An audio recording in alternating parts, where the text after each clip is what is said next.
Let me ask you this, because you spent 12 years here touring around, and Mm, you've toured in places like Williams Lake yeah, and northern BC, and yeah, well, you've toured everywhere. right. But how did being in Canada for so long and dealing with the Canadian audience, Mm, how did that impact your comedy? And I'm sure it was gradual, but it did change it. yeah, quite a bit. How so? It made me stay in the moment. It made me realize that I had a different kind of vision because when I first started in comedy in Seattle, there was a formula, laughs per minute and do the jokes and, ladies and gentlemen and zippo bang presentation. And I got up here and they really wanted you to talk about what was going on right now. And I was always such a fish out of water that I could just get on stage and go, I've never seen anything like this. And they appreciate it. So as I developed my skills about talking in the moment and things I've seen, uh, it it gave me a better understanding that if I could talk about being in Telqua or Port Alberni with that kind of detail, then I should be able to talk about social issues and political relevance at the same kind of attention. So that gave me a different way of looking at things. And then when I went back to the States, they thought, wow, this is different. So it's Hmm. had a huge impact on my career. So when you perform in the States, and I know you live in the States now in New Mhm. York City, do you still employ what you learned about comedy in Canada there? Sure I do. Sure I do. There's such a tendency to lean on emotion. The elections are all rah rah, sis boom bah, and the comics are always the white people like this and black people like that.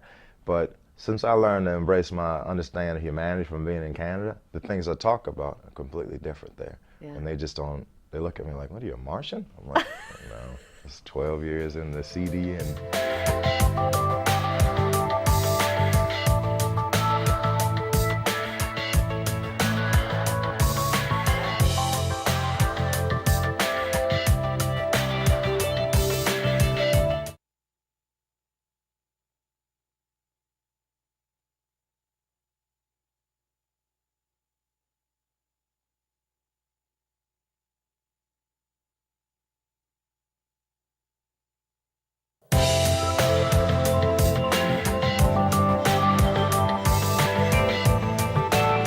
Now you eventually left, Yeah, but I don't think it was your intention to leave for good, was it? no, Him ran into a little trouble at the border. yeah. What happened? Um, I tell you, I knew I was getting restless. I was getting complacent here, and so I had a couple of moments where I was like, I don't want to keep. With no offense to anybody, I don't want to keep going to do the same place and tell the same stories. I don't want to keep just being a Canadian comic, basically. Hmm. And so I finished the Montreal Festival in 2005, and then I went to Florida, and I was supposed to come back to work here work in Alberta, and then because I lived here for so long, there's this thing we have to fill out a work permit, and the club will send you the work permit, and you bring it to the border, but I didn't get one of those, and so I came across the border, and I was renting an apartment, but I didn't think it was illegal. So the border patrol says, "Are you living here illegally?" And I said, "No." And so he said, "Well, are you coming here to work?" And I said, "No."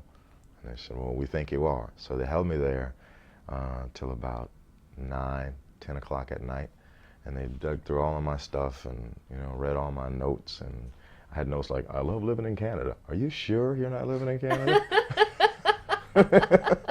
And so finally, they said, "We're gonna put you in a cell and keep you here till tomorrow if you don't come clean." So I told them, "Okay, I have this apartment since September of '96. I keep a residence in the state too." And they said, "Okay, are you really coming to work?" And I said, "Yes." I didn't have a work permit, and so I didn't know what to tell you.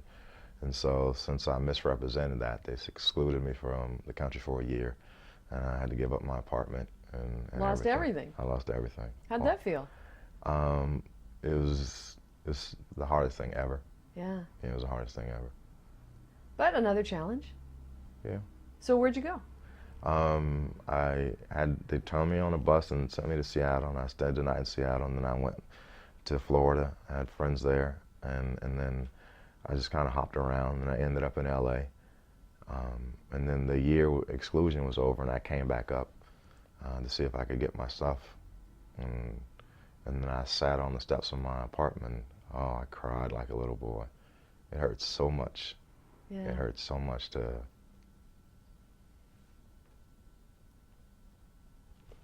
You're an emotional guy. Sometimes. You're not afraid to kind of venture into realms that other people might not necessarily be comfortable. Right. You got into a little trouble in Saudi Arabia on that tour. Yeah. What happened there? My big mouth.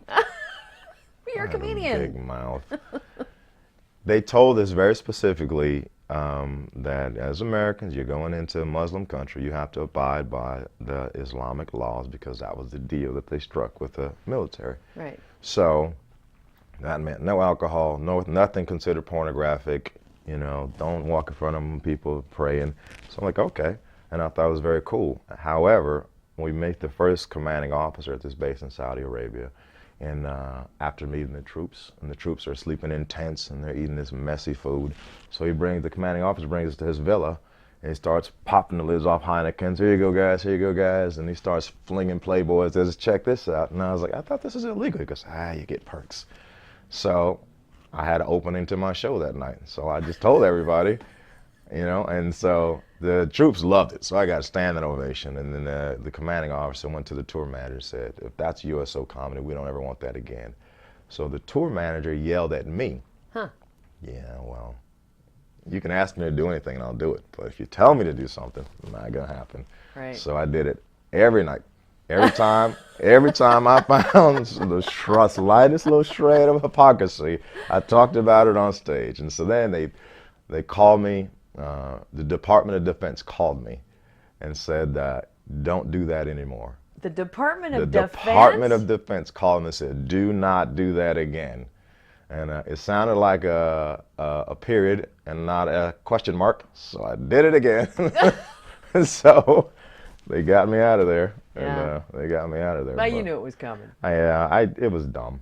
If I had to go back and do it again, I wouldn't do that. Really? You wouldn't do it? I wouldn't do that again. There's an infrastructure in those things. And not that I'm pro-military, anti-military, but there's infrastructure in those things. And it takes those guys to believe whatever they're told to believe to keep that momentum. If some hotshot loudmouth like me comes in and plants a seed of doubt in somebody's head, that's not good for the individual or even the infrastructure, so I wouldn't do that again. It was irresponsible. This is a bad question, I know, but I was going to try and describe your comedy, but I'd way rather you did it. How would you describe your comedy today? I've yet to figure that out. It's changing all the time. It is changing all the time. And you're working on it all the time. I'm changing all the time, and life is changing all the time. And just being in New York, you know, they've been kind of hitting on me a bunch because, you know, they didn't like my pace. They wanted it faster. And so have you picked it up? Yeah, I've picked it up. And you know, the results are coming, and they're coming a lot faster. Actually, things are going well. But I don't know. I'm like Earl Grey tea. Good rainy day. You ever steep some Earl Grey? Sometimes it's got that rich flavor to it, and it means something. That's cool. Yeah. That's cool. So to finish up, and I really don't want to because I'm so enjoying this, what are your goals and dreams? Have you got some still? You must. Oh yeah.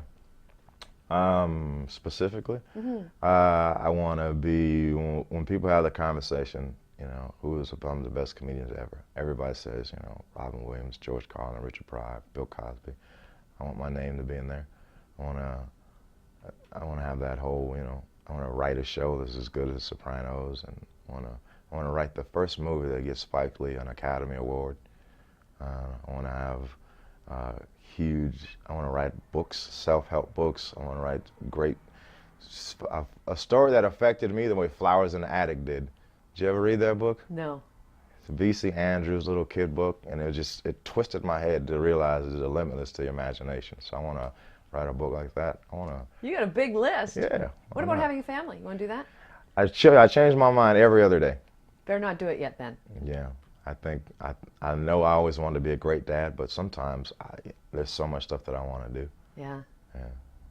Well, you're doing it. I'm trying. A lot of it. This has been so much fun for me, Darryl. Thank you. Thank you so much for sitting down with me. Thank you very much.